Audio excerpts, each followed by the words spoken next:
ইসলামী আন্দোলন বাংলাদেশের প্রধান আমির সৈয়দ মোহাম্মদ মুফতি রেজাউল করিম পীর সাহেব চরমনায়ের সভাপতিত্বে আজকে বেলা 11:30 থেকে বাংলাদেশের 5টি ইসলামী সংগঠনের বৈঠক অনুষ্ঠিত হয়েছে। চলমান রাজনৈতিক বিষয় নিয়ে বিস্তারিত আলোচনা হয়েছে এবং বিশেষ করে আগামী নির্বাচন নিয়ে কিছু মৌলিক আলোচনা হয়েছে। আজকে এই বৈঠকে উপস্থিত ছিলেন ইসলামী আন্দোলন বাংলাদেশের মতায় আমির হযরত পীর সাহেব হুজুর চরমনাই এবং ইসলামী আন্দোলন বাংলাদেশের মহাসচিব অধ্যক্ষ মাওলানা ইউনূস আহমদ সহ শীর্ষ নেতৃবৃন্দ, বাংলাদেশ খেলাফত মজলিসের আমির আল্লামা মামুনুল হক এবং মহাসচিব মাওলানা জালালউদ্দিন সহ বাংলাদেশ খেলাফত মজলিসের অন্যান্য শীর্ষ নেতৃবৃন্দ, জমিয়ত উলামা ইসলামের সহ সভাপতি মাওলানা আব্দুর রব ইউসুফী এবং সম্মানিত মহাসচিব মাওলানা মঞ্জুরুল ইসলাম আফিন্দি সহ জমিয়ত উলামা ইসলামের অন্যান্য শীর্ষস্থানীয় নেতৃবৃন্দ, খেলাফত মজলিসের মোহতারাম secretary general doctor Ahmad Abdul Kader এবং খেলাফত মজলিসের নায়েব আমির মাওলানা আহমদ আলী কাসিমি সহ খেলাফত মজলিসের অন্যান্য নেতৃবৃন্দ, শীর্ষস্থানীয় নেতৃবৃন্দ, নিজাম ইসলাম বাংলাদেশের মোহতারাম সহ সভাপতি মাওলানা আব্দুল মাজেদ আতহারি এবং মহাসচিব মাওলানা মুসা বিন ইজহার সহ বাংলাদেশ নিজামুল ইসলাম পার্টির অন্যান্য শীর্ষস্থানীয় নেতৃবৃন্দ।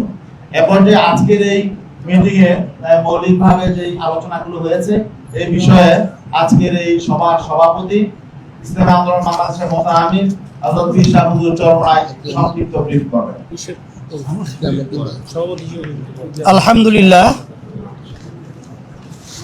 আল্লাহ পাক রব্বুল আলামিনের দরবারে লাখ কোটি শুকরিয়া আদায় করছি যে আমরা বহুদিন পর্যন্ত যে কার্যক্রমটা আলহামদুলিল্লাহ মানসিকভাবে ধারণ করে এবং বাস্তবে এটা বাস্তবায়নের জন্য যে চিন্তা রেখে আমরা কার্যক্রম পরিচালনা করছিলাম তারই একটা আলহামদুলিল্লাহ আজকে বাস্তবতা হলো যে আমরা সমমনা ইসলামী 5টি দল আমরা একত্রিত হয়ে কতগুলো মৌলিক বিষয় আমরা ঐক্যমতে পৌঁছতে পেরেছি। শুকরিয়া তাআলা আলহামদুলিল্লাহ। তার ভিতরে একটা হলো যে আমাদের সামনে জাতীয় নির্বাচন, আমরা যেন ইসলামী দলগুলো একটা বাক্স পাঠাতে পারি এ বিষয় নিয়ে আমাদের আলোচনা আলহামদুলিল্লাহ অনেকটা এগিয়েছে এবং আমাদের অনেকের আন্তরিকতা মাশাআল্লাহ ওইভাবে প্রকাশ পেয়েছে, আলোচনায় আমরা সন্তুষ্ট। আর দ্বিতীয় হলো যে আমাদের জাতীয় যে নির্বাচন কবে নাগাদ হবে এটার ব্যাপারে আমরা একমত বা ঐক্যে পৌঁছতে পেরেছি যে আমরা প্রয়োজনীয় গুরুত্বপূর্ণ যে সংস্কারগুলো রয়েছে সেই সংস্কারগুলো শেষ হওয়ার পরেই যৌক্তিক সময়ের মধ্যে জাতীয় নির্বাচন আমাদের সবাই ঐক্যমতে এরা আমরা একমত হয়েছি। আর একটা বিষয় আমরা ঐক্যমতে পৌঁছেছি, আধিপত্যবাদ, সাম্রাজ্যবাদীবাদ এবং বিশেষ করে বিদেশি যে আমাদের দেশ নিয়ে বিভিন্ন ধরনের তালবাহানা এটা যেন না করতে পারে এ ব্যাপারে আমরা সবাই ঐক্যমত হয়ে আমরা এর প্রতিবাদ করব এবং আমাদের দেশ ইসলাম মানবতা রক্ষার জন্য আমরা ঐক্যমতে পৌঁছেছি। আর একটা বাংলাদেশ কল্যাণ রাষ্ট্র প্রতিষ্ঠার ব্যাপারে এখানে ইসলাম এটাই তো কল্যাণ, ইসলামী নীতি আদর্শের মাধ্যমে যে কল্যাণ বয়ে আসছে দুনিয়াতেও আখেরাতেও, সেই হিসেবে আমরা ইসলামী কল্যাণ রাষ্ট্র প্রতিষ্ঠার জন্যে আমরা সবাই ঐক্যমতে পৌঁছতে পেরেছি আলহামদুলিল্লাহ। আর একটা বিষয় হলো নারী যে বর্তমানে যে পরস্তার সংস্কার যে রয়েছে এই সংস্কার কমিশন আমরা সবাই একমত হয়েছি যেটা সম্পূর্ণ বাতিল করতে হবে এবং এটা যদি না করে তা আমরা ঐক্যমতে আমাদের সামনে পরামর্শ ভিত্তিক আমরা এই বাংলাদেশের ভিতরে এর প্রতিবাদে আমরা কঠোর আন্দোলন এবং সিদ্ধান্ত নিতে বাধ্য হব। আর বিশেষ করে ফ্যাসিস্টদের খুলিজে এবং দেশ থেকে যারা টাকা পাচার করেছে এদের বিচার এবং টাকা ফেরত নিয়ে আসার ব্যাপারে আমরা আলহামদুলিল্লাহ ঐক্যে পৌঁছতে পেরেছি যে ত্বরিত এই খুনি এবং যারা নাকি জালেম এবং যারা নাকি টাকা পাচারকারী রয়েছে তাদের বিচার, এই গণহত্যাকারী এক কথাই তারা যে এই বিচার যেন বাংলাদেশের ভিতরে ত্বরান্বিত এবং খুব ত্বরিত এটা বাস্তবায়ন হয়, এ ব্যাপারে আমরা ঐক্যমতে পৌঁছতে পেরেছি। আর আলহামদুলিল্লাহ ধারাবাহিকতা, আজকে আমাদের এই আনুষ্ঠানিকতা আজকে শেষ নয়, আমাদের এই লক্ষ্যে পৌঁছার জন্যে আমরা সবাই ধারাবাহিকভাবে এই কার্যক্রম পরিচালনা চলতে থাকবে, বৈঠক চলতে থাকবে।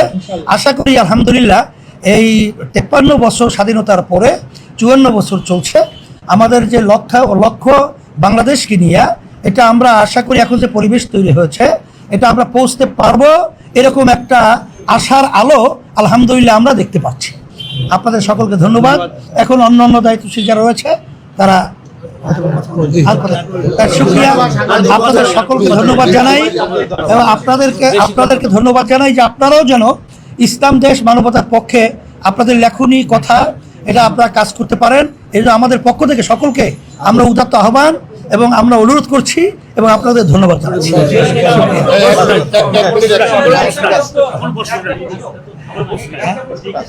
আমার নাম শিহাবুল, আমি কালেরকোট থেকে এসেছি। আপনারা কতগুলো দল নিয়ে ভোট করেছেন, এক, এবং দ্বিতীয়ত আপনি বলেছেন যে যৌক্তিক সময় সংস্কারের পরে নির্বাচন, যৌক্তিক সময়টা আপনাদের কাছে কত দিনের পরবর্তী এটা সংস্কারের ব্যাপারটা তো এখন নির্ধারিত আসলে সময় বলা যায় না, তবে এটা আমরা সময়ের ব্যবধানে সংস্কার যেহেতু দ্রুত শব্দটা আমরা ব্যবহার করেছি, যৌক্তিক সময় ব্যবহার করেছি, কালক্ষেপণ না করে এটা আমরা বর্তমান আন্তর্বর্তীকালীন সরকারকে এটা আমরা বারবার অনুরোধ করেছি, এখনও পরিষ্কার বলছি যে এখানে কিন্তু যৌক্তিক সময়ের মধ্যে প্রয়োজনীয় সংস্কার শেষেই জাতীয় নির্বাচন পরিবেশ তৈরি করা, সেটা খুব বেশি না হওয়া। সংস্কারের মৌলিক বিষয় শেষ করে মানে আমাদের মধ্যে হৃদ্যতাপূর্ণ পরিবেশে বৈঠক হয়েছে, এই বৈঠক অব্যাহত থাকবে। আমরা এক বৈঠকে তো সব শেষ করতে পারবো না, পর্যায়ক্রমে আমরা বৈঠক করবো ইনশাআল্লাহ। আমরা ফেসিবাদী দল হিসেবে আওয়ামী লীগের বিচার নিশ্চিত করতে হবে, এটা আমাদের বৈঠকের অন্যতম একটা বিষয় ছিল। এগুলো আমরা আপনাদের দৃষ্টি আকর্ষণ করছি। আমাদের আরো অনেক রাজনৈতিক দলের সাথে আলোচনা চলছে, ধারাবাহিকভাবে বৈঠক হবে ইনশাআল্লাহ। শুকরিয়া, ধন্যবাদ। পরবর্তী বৈঠক